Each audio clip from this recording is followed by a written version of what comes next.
Je pense que ça peut intéresser plusieurs organisations de savoir comment vous vous y êtes pris, par quelle étape vous êtes passé.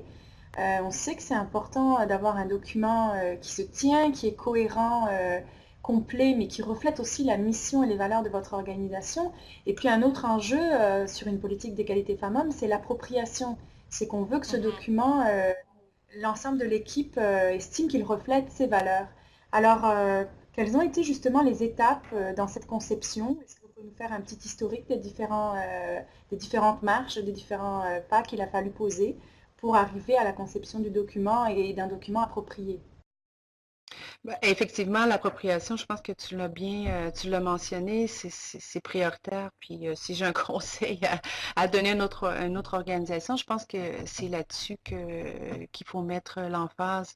De notre côté, il y a eu justement cette mobilisation des femmes du Comité Femmes et Développement qui a été centrale, je pense aussi, dans la conception, dans la présentation des outils, etc., dans la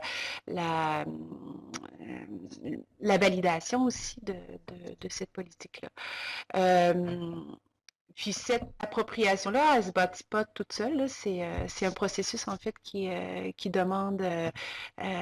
Bon, on n'est pas arrivé au comité Femmes et Développement, qui est un comité de militantes, qui est un comité en fait qui vise à échanger sur différentes problématiques, etc., qui se veut un lieu aussi convivial.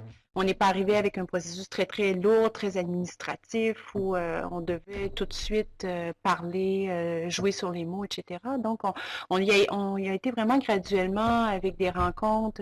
Premièrement, on a eu une discussion sur notre vision du féminisme, pourquoi, etc.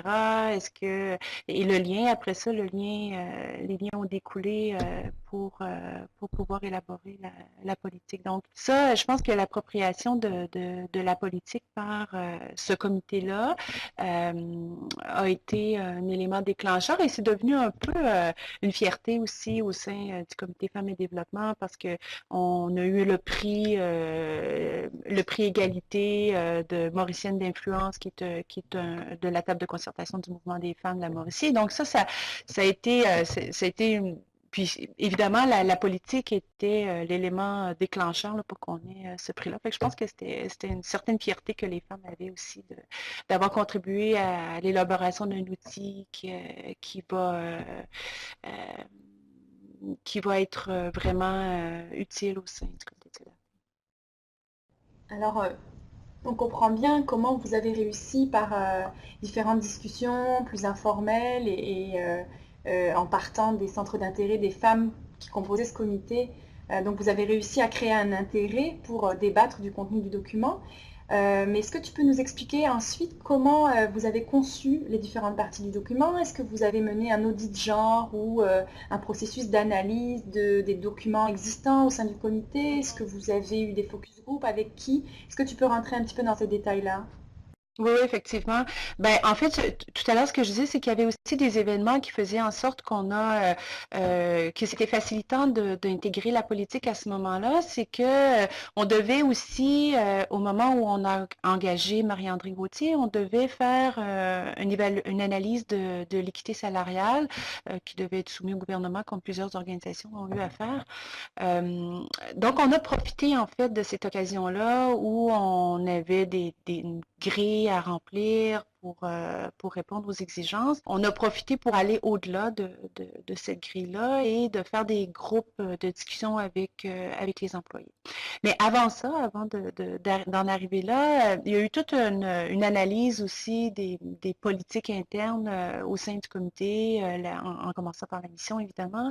Donc, en regardant la mission. Ensuite, on a regardé la politique des conditions de travail.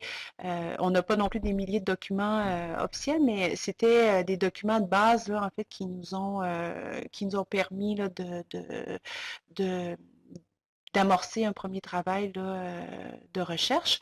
Ensuite, toutes les activités aussi qui ont été réalisées par le comité par le passé, comment cette dimension-là est intégrée, la structure même du comité de solidarité, le conseil d'administration, la représentativité, hommes-femmes au sein du conseil d'administration, les structures comme par exemple le comité femmes et développement, le comité jeunesse, quelles étaient la participation, comment était la participation des femmes dans ce comité-là. Donc vraiment, on a essayé de décortiquer le plus possible. C'était ça la première étape en fait qui a été faite.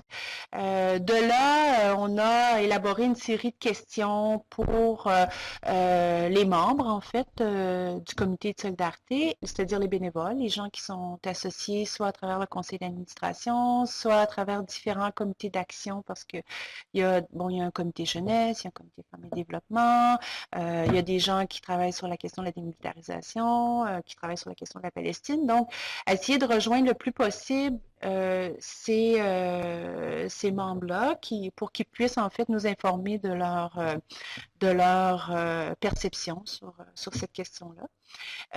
Et on a également fait la même chose avec les secteurs au sein de l'équipe.